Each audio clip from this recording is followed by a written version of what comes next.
So people like to come up with a lot of funny nicknames to call each other. Okay. I think about we call Brandon the Bee. The bee, come on, Like, bee. what's up, Bee? You know, right? I think about how we call Evelyn and Alvin, San San, and Jia Jia. I love that. And I remember back in the day, we call Matthew, like specifically me, I call him Matia because that's Matthew in Spanish, right? Wow. So other than that, you see that there are a lot of funny nicknames that is out there. You know, people that name after give to each other. One of them is called Donut, right? There are Big Mac, there are King Kong, and there are Meatball. Oh. So those are the nicknames that people has been given to each other in the world. And when you think about this nickname, you sort of can imagine something about this person, right? If you call someone a donut, how does a donut look like? I don't think that's a very good image when you apply to someone. I think about when I was small, someone called me my nickname as well. I went into a high school, right? I'm a good student, right? I was like number 1, number 2 in the class. I was pretty good out there, right? So, I was a nice and kind human being, I would say so. But somehow people decided to give me a nickname called the druggie. What? Oh yeah. Right? I just don't get it. You see, when I was back in the high school, I was very, very pale. You know, I don't have this like little tan that I have nowadays. And also at the same time, I'm extremely skinny. So imagine me at this height, but at the same time 54 kilograms. Oh my God. I was very bony, right? So at that time, people like to call me the druggie. So in the beginning, I hated it with all my heart. But guess what? 2 years into people calling your nickname, you sort of start accepting it. You know, you walk around and saying, hey, look how skinny I am. You know, how white that I am. Wow. You started to accept the identity that people has been given to you. That's true. I want to talk to you about a sermon today. It's called the Label of God. Love right? Labor. Label. Labor. There you go, babe. Labor of God. Labor. There you go. Getting a little dicey right there, right? Turn your Bible to John chapter 9, verse 1 to 12. Come on, bro.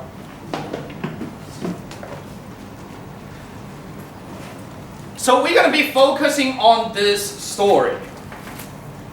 The identity of God, right? John chapter 9, verse 1 to 12. Let's move along with the story. It says, as he went along, he saw the man blind from birth. And his disciple asked him, Jesus, meaning, Rabbi, who sinned? This man or his parent that he was born blind? Neither this man nor his parents sinned, Jesus said, but this happened so that the work of God may be displayed in him. As long as it is the day, we must do the works of him who sent me. Night is coming when no one can work. While I am in the world, I am the light of the world. Wow. After saying this, he spit on the ground, made some mud with the saliva, and put it on the man's eyes. Go, he told himself, wash in the pool of Siloam. This means sent. Then the man went and washed, and came home seeing. His neighbors and those who had formerly seen him begging, asking, isn't this the same guy who used to sit and beg? Some claimed that he was. Others said, no, he only looks like him. But he himself insisted, I am the man. Wow. How then were your eyes open, they asked. He replied, the man who they call Jesus made some mud and put it on my eyes. He told me to go to Siloam and wash. And when I went and washed, then I could see. Where is this man? They asked him. I don't know, he said. So you see, when you look at the story, at the very beginning, we see a man who is blind from birth. Right? Ever since he was born, he was given this identity. The guy who couldn't see. Yeah. Years after years, he started to accept it as what it is. Right? When you see him, he was sitting down and he begged. That becomes a part of his lifestyle. He became a man, a self-pity man. You see, he accepted who he was. He think that there's no chance he can ever change. Wow. And he started to wait instead of acting. And he has accepted his fate. I think about, the funny thing about it is when you see the people today, there's a lot of disabled men. Yeah. But there's a lot of people who are not identified with their disabilities. Because they're doing something with their life. Right. You see, with this man right here sitting down and begging every single day, people call him the beggar. They remember this is a guy who was blind from the day. That means, other than being blind, he actually did not get up and start doing anything with his life. Say if he go to if he go and to help working the farm, at least he will be recognized as the blind guy who is working in the farm. And yet instead, we see that these people around him, they remember nothing but the blind man. You see, that can be us. We can be sitting and waiting and accepting the identity or labels that people has been put onto us. Yeah. Those labels are put onto us either by people or by us ourselves. That's true. You see, some of us, we're giving the labels of good students. A lot of time we start forgetting, a lot of us, we're coming from PolyU and HKU, and those are good universities. Growing up, we were expecting to be a good student. When you're a good student, you come to a place where a good student gather, you try your best to be a good student again, and you go to another place where the best of the good student gather, and sometimes you find it hard, to keep being a good student. Yeah. Now it means that you gotta work even harder. Yeah. You see, when we're accepting that the label was given by other people, which, you know what, Evelyn, you are a good student, for example, right? Therefore, we feel the need to be the good student all the time. And which, in a way, it brings a lot of insecurity, it brings a lot of stress, and it brings a lot of worries. Come on. You see, some of us, we're giving a label of an obedient child, right? Therefore, we feel the need to listen to anything that people have to say. Yeah. Therefore, we feel the need to listen even if it hurts, even if we disagree. You see, we become this people pleaser because we have accepted, obedience is in my blood. Yeah. Therefore, what people said, I just follow. No, I don't have my own thoughts. I just follow what people have to say. As long as they're happy, we are good. You see, slowly we let other people define us by them telling us who we're supposed to be. Come on. Have you ever feel like you are living a life of others people's instead of yourself? Have you ever feel that way? You go that you're living in society for such a long time, you no longer remember who the person that you wanted to be in the very beginning. What are you looking for? So I'm just looking for, to make money. Whose dream is that? Is that your dream? Or is that people's dream which they enforce onto you? What is it that you truly desire? I think about myself, I would like to consider myself a very open guy. Growing up, I was always trying to be different. I'm always trying to be the one, drawing most of the attention and doing the things that people don't like to do. Now that's why inside of my dream, I always think about, just marrying a girl who's not from my nation, Come on, Dean. But anyway, that's another story. You see, growing up in China, I thought I was open-minded, but did not see that I was actually being a slave of my own culture as well. I'm from China, so some of you guys from China, you know what it was about. When you're in high school, you started all the way from 7 o'clock to 10 p.m. and you were still studying because of how intense the exam actually are. Now, it looks like that your life has no other meaning but studying there. Yeah. People have been telling you the only way that you can be successful is by you studying every single day and being the top, because there are 1.3 billion of people somewhat competing with you, and there's no way you can beat them unless you are the top of your school. You see, growing up, I was always trying to be the best in everything that I can, until the one day I went to Australia, right? I decided to do something different. I want to see the world. I want to go out and see what's up. So I went to Australia.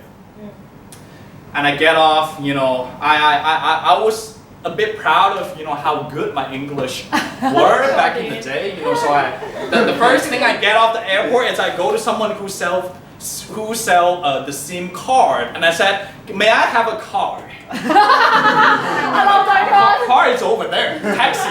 No, I mean a car. No. The car is over there.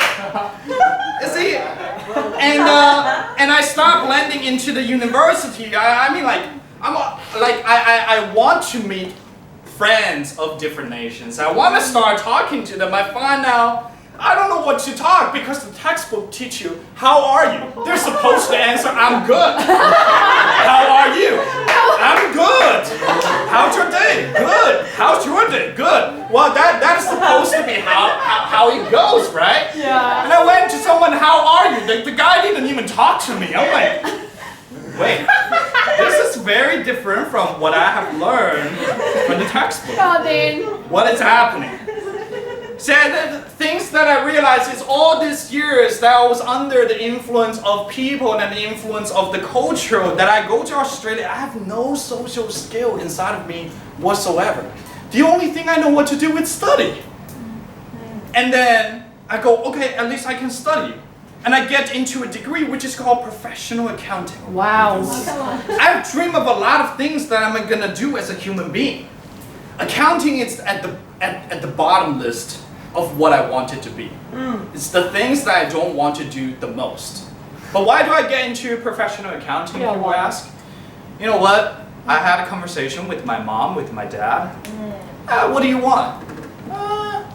I think psychology is pretty cool. Wow, you don't want to remember. Okay. Well, what do you think it's the safe bet? Oh, what about go with accounting? You know, you can work in any business field, and accounting, it's the way to go. When you look around, 97 of the Chinese, you know, in Australia, they pick accounting. So or architecture, that is the way to go. I go, okay. So then I get into a degree that I dislike with all of my heart. Oh my gosh. I struggled the first year, I struggled the second year. I want to quit, and I have to power through the third years. But there's not a moment of my life studying that degree actually make me enjoy myself. You see, I think about the pattern of the world today, you know, the life of a Hong Kong people. Come on. It is very similar to what I was just describing before. The life of a Hong Kong people, it's like we're not living the life of ourselves, but we're living our dream or the desire of our parents or friends or other expectations. I think about what is the normal Hong Kong life. Think about it for a second. Who loves school? Oh, nobody. Great. All right.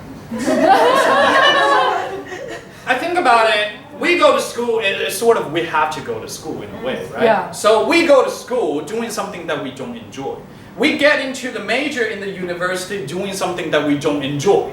And then we get out, since we are into the major that we don't enjoy, we get a job that we don't enjoy. That's true. And then we're working for money instead of working for joy or working for our passion. And then what happened is end up you retire in Hong Kong 65-year-old. You have accumulated enough money. Oh my god. You go, wow, it is time that I can finally travel around the world. But then now you're dealing with high blood pressure because of all the workload that you have. Now physically you can't even move because your joint has been so bad and you don't take care of your body. So you're overusing your body to a point, and then now you're at 65, you go, finally I got time to enjoy my life, but then, you know, people don't really live very long after that. Yeah. You see, this is how much of our life. We spend that much doing something that we really don't enjoy because of what?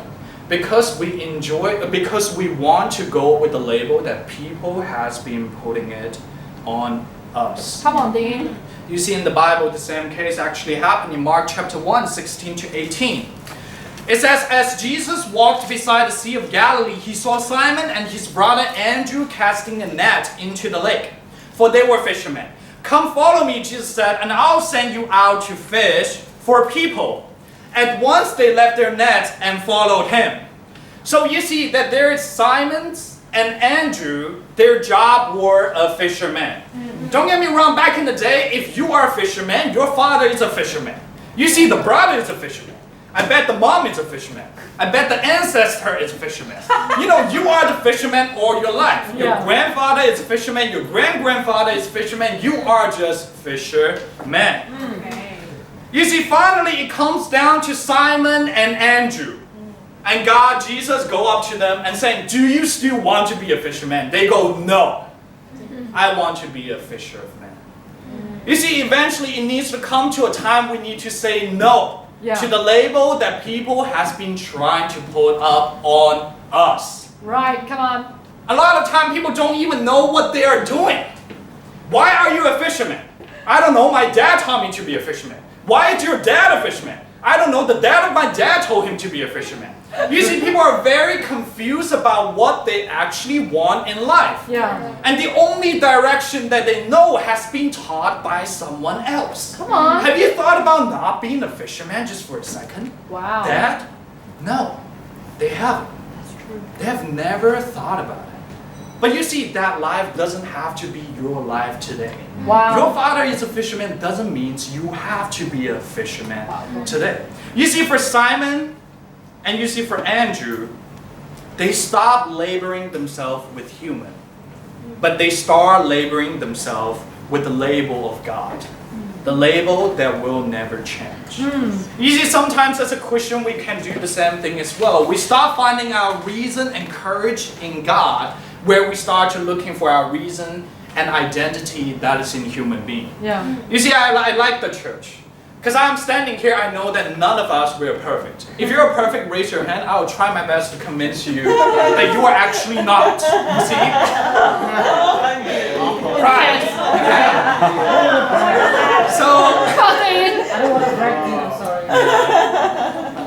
abusing the grace of God.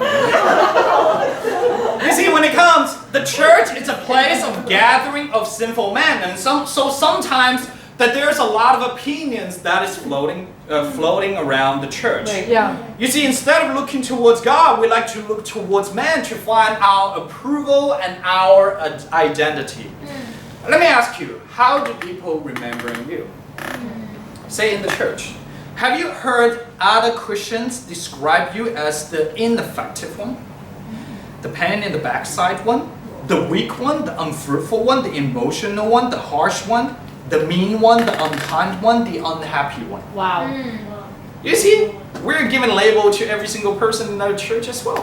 Because we're a sinful human being, and there's a certain opinions that we flow through our mind. Yeah. But the thing is, why would you let other people's opinion determine how spiritual that you're going to be? See, the funny thing about it is, sometimes people put a label on us. Themis, you're always not happy, for example. Well, obviously, this is the most happy sister you can ever find, in the church. But sometimes we accept that and just going, you know what? I am just a very unhappy Christian. Yeah. When people say you're a lukewarm, you go, you know what? I'm just a lukewarm Christian. Yeah. You start accepting it. Yeah. People's opinion doesn't have to be your truth. Yeah. So you end up stop praying about it. I think in the beginning of this year, we write out the quality that we wanted to be. The gentle, the encouraging, the faith, the fireball. We're writing down different things. Yeah. But I mean, sometimes we stop thinking about that because how people are viewing us right now, today, at this moment. I want to ask you, for all those quality, are you still praying for it every single day? You see, for me, myself, I write down faith. And a part of faith is believing that even though I'm super unloving, but I can still learn how to be loving. Yeah.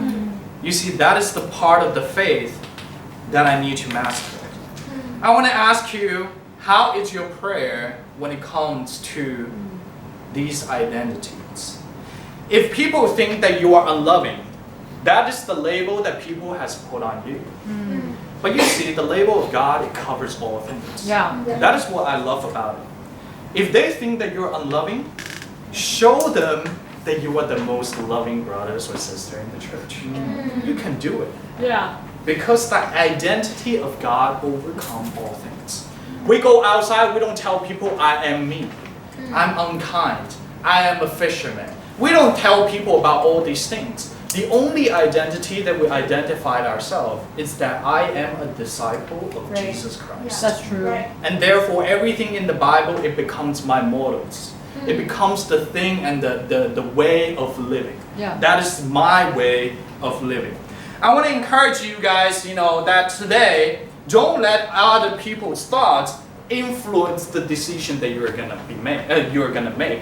Don't let the labels of other people determine who you're gonna be in the future. Come on. And again, if the world tell you to be the fisherman, you don't have to be the fisherman, because the world does not know what it is talking about. Yeah. You see, but the label sometimes that brings freedom, it can also bring pain.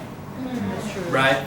So now we're going to look at point number 2, the label that stinks. Right? After being reached out by Jesus, the blind man threw away his own old identity, which is being blind.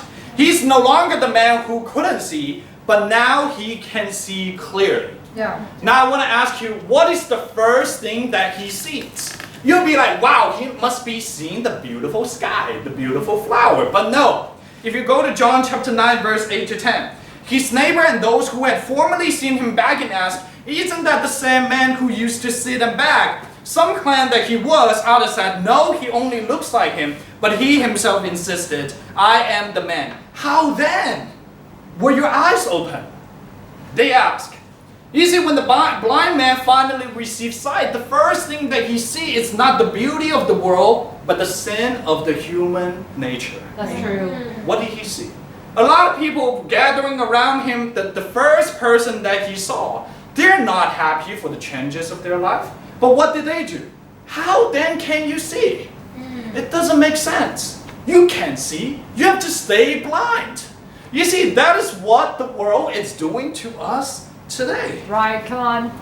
The first thing that the world see when we started to change, they start to see you in the past. They don't see you in the present. Instead of being happy about your changing and your condition, they were confused. And they start questioning about how can you change now. For the past 20 years, you have never done that. You can do it now. You see, let's keep reading John chapter 9, 13 to 34. It's long scripture, so bear with me. Come on. They brought to him to the Pharisee, the man who had been blind. Now the day on which Jesus had made the mud and opened the man's eyes was a Sabbath. Sabbath means a day of rest. Therefore the Pharisee also asked him how he had received his sight. He put mud on my eyes, meaning Jesus. The man replied, and I washed, now I see. Some of the Pharisees said, this man is not from God, for he does not keep the Sabbath. You see, at this point, none of the Pharisees were actually happy about the fact that the blind man can see. Yeah. They're so consumed with what they understand. They're so consumed with their knowledge. So anything that they don't understand, they go, wait, this is impossible. This is not from God. But others asked, how can a sinner perform such sign? So they were divided. Then they turned against to the blind man. What have you to say about him? It was your eyes he opened. The man replied, he is a prophet. They still did not believe that he had been blind and had received his sight until he sent for the man's parents. Is this your son? They asked. Is this the one that you say was born blind? How is it that he can see? We know he is our son, the parents asked, and we know he was born blind. But now he can see, but how he can see now and who opened up his eyes, we don't know. Yeah. Ask him. He's old enough. Come on, he will speak for himself. The parents said this because they were afraid of the Jewish leader who already have decided that anyone who acknowledged that Jesus was Messiah would be put out to the synagogue. Wow. And that was why his parents said, he is of age, and ask him. Wow. So look, when you look at this, were Pharisees ever interested in the changes of the man? No. No, they are not. I have told you once, they go, no, that can't be true. Let me go to your parents and let me see. There's no way that you can change. See, and they go to the man's parents, and now they go back to the man. A second time, they summon the man who had been blind. Give glory to God by telling the truth, which the man has been telling the truth. They just refuse to believe. They said, we know this man is a sinner. He replied, whether he's a sinner or not, I don't know. One thing I do know, I was blind, but now I see. Wow. They asked him, what did he do to you? How did he open up your eyes? They just never believe. Like, come on. Why is it so hard to believe? When you keep reading, he answered, I've told you already. You just never listen to me. Why do you want to hear it again? Do you want to become his disciple too? Right? Then they hurled insult at him and said, you are this fellow's disciple. We are disciple of Moses. We know that God spoke to Moses. But as for this fellow, we don't even know where he come from. The man answered, now that is remarkable. You don't know where he come from, yet he opened up my eyes. We know that God does not listen to sinner. He listens to the godly person who does his will. Nobody has ever heard of the opening of eyes born blind. If this man was not from God, he would do nothing. Yeah. To this they replied, you were steeped in sin at birth. How dare you lecture us? And they threw them out. Wow. What an incredible story. You see, ever since the blind man received his sight, there were actually no one rejoice and being happy about the fact that he can see. Yeah. All they were thinking about was that this man were not supposed to see. It is an idea that they can never understand. It is an idea that they can never perceive. You see, in the very beginning, in the very last, it really speaks out their heart. Yeah. You were born in sin. There's no way you can change. You see, sometimes that is the way that the world treated Christianity today. Yeah. Isn't it? When we receive the label of Christ, what comes with it is not applause or amazement, but insult and persecution. True. What do people call us? Brainwashed. You are caught. You are deceived. Into what? Into what? Brainwashed into what? Brainwashed into love? 1 Corinthians chapter 13 verse 4. Love is patient, love is kind. It does not envy, it does not boast. Wow. It does not dishonor others. If that is the brainwash you're talking about, I think I'm down for being brainwashed. Me too. Brainwashed into what? Show me a person who in the world who knows how to love. Yeah. When people criticize you of being brainwashed, show them the scripture of love. Yeah. Do any of them live according to the scripture? You can ask him. How do you know that you are not being brainwashed? Oh. How do you know the way of you living, the way of you love, the way of how you love? It's not being brainwashed by the world. Come on, Dean.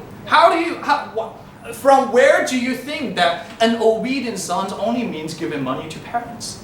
Where did that coming from? I don't get it. Brainwashed into what? Into self-discipline and courage. 2 Timothy chapter 1 verse 7, it says, for the Spirit God gave us does not make us timid, but give us power, love, and self-discipline. Come on. Brainwashed into a person who has power, love, and self-discipline? I'm down with it. I'm down.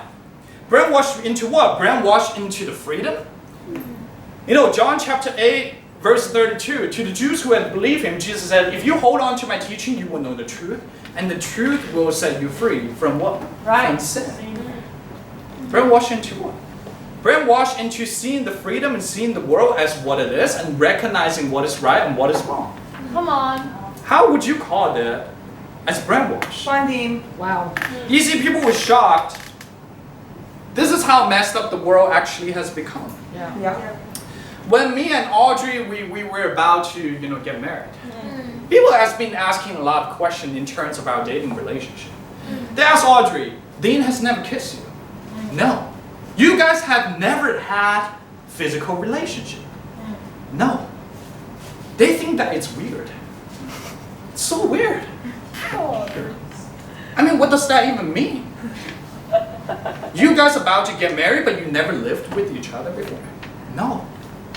You see, but the mindset is so deceived that they cannot see the truth of it. Yeah. If you have a daughter, right? And instead of worrying that she's going to be around with this boyfriend who's going to get her pregnant all the time, that there is this man who actually respects your daughter. You go, you know what? We're going to do it only when we're married. Wow, come on. Why would you have a problem with that? I don't get it. Oh, You see, but that is the world today. They are so confused about what is right and what is wrong. Yeah. See, what is their indication of you being brainwashed and deceived? It's this. No one should ever change that fast. When it comes to the Bible, when it talks about repentance, it's instant. No. We have never seen anybody changing that fast. You have never seen it. But it doesn't mean that there are not people out there. Yeah. Who said? You see, Jesus changed in hours of time to be fully ready to go on the cross by praying. He's ready in a couple of hours. Even in real life. You see, me and Alvin, we're walking around, looking to nail down a gym. Right? And then on the night, I took my wife, going out, nailing down a gym. And now we nail down a gym. Woo! You don't need to wait for a month, for years, for days to make a decision. You know what? I'm going to start changing my physical appearance and hit the gym. Yeah. It only takes a minute. You go, oh, what do you think about the idea of going to the gym? It's great. All right, let's go, man. It doesn't have to take that long. But people are afraid. People are afraid because you have the power that they don't have. That's true. Come on. You see in John chapter 15, 18 to 25. It says, if the world hates you, keep in mind that it hated me first. If you belong to the world, it will love you as its own, as it is. You did not belong to the world, but I have chosen you out of this world. That is why the world hates you. Remember what I told you, a servant is no greater than his master. If they persecuted me, they will persecute you also. If they obey my teaching, they will obey your teaching also. They will treat you this way because of my name, for they do not know the one who sent me, meaning God. If I had not come and spoken to them, they would not be guilty of sin. But now they have no excuse for their sin.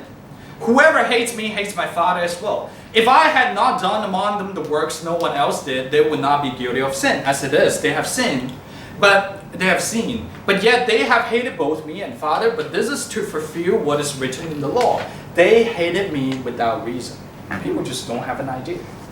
They hate simply because they hate. Hater gotta hate. Yay! You see, what put Jesus on the cross? What put Jesus on the cross? Is it because he has too much sin? No. Because he was too perfect. Yeah. It was too perfect. People go, wow, there's no way. You can't be from God. You are too perfect. Let me kill you. You see, brother and sister, we are living in the world which loves its own pattern. It tells you to obey. Yeah. It tells you to be indifferent. It tells you to live the repetitive life day after day, to waste your time and to die without purpose and to stay the same. And it is scary to come out of that, don't get me wrong. Like even years being into a Christian, I had my moment of weakness. You see, I have my moments of doubts. But now that I look back, I know that this is the life that I will never regret. I would have never met Audrey or being good enough for Audrey, knowing that, if I never become a Christian. I would have never imagined myself preaching. I would have never understood the concept of love. Yeah. I would have never understood or grasped the power of God. But also, I would have never met people like you guys. Wow. You see, I would never been convinced that because of Christ, any person can change. Right. Yeah. Every time I see people becoming a Christian, I know that deep inside of their heart, that the label of God has been put inside of their heart. Wow. From today on, they don't get binded by other human beings. Yeah. They're binded with the promise of God. That from today on, they are the children of God who break free of any power that is trying to hold them to be the person that they used to be. Wow, come that on. they have the power of freedom. They have the power of change. You see, in John chapter 5, verse 5, Jesus said, when I am in the world, I am the light of the world. But that is not it. Jesus is saying, you know what, when I'm walking here on earth, I am the light. But the responsibility is passed on down to someone else. In Matthew chapter 5, verse 14, Jesus turned to disciple and saying, you are the light of this world. Wow. How incredible is that?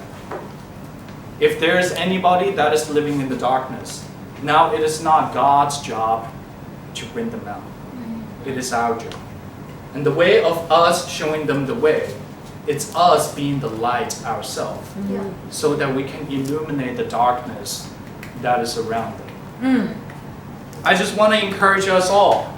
Today it is a special day. You know, the label of Christ is going to be put on 3J.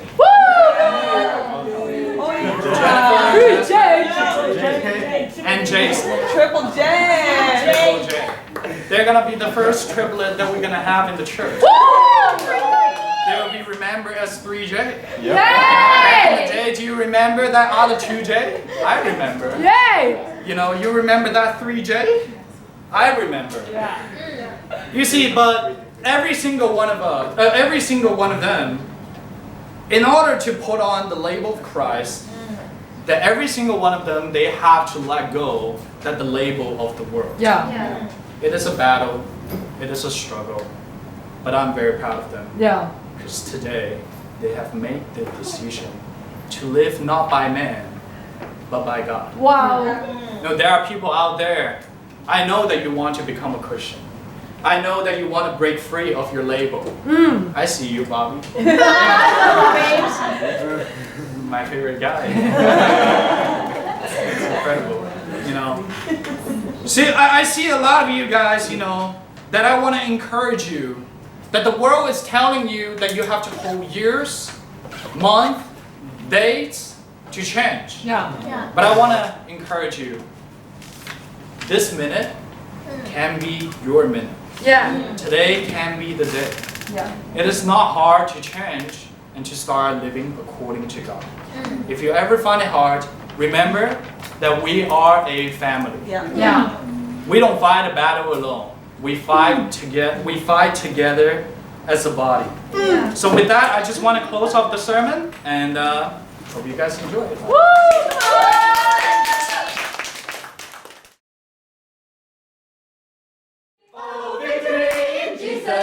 Savior forever.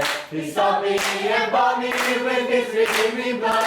He loved me when I knew Him, and all my love is to Him. He punched me to victory, and He can punch blood. Oh, victory in Jesus, my Savior forever.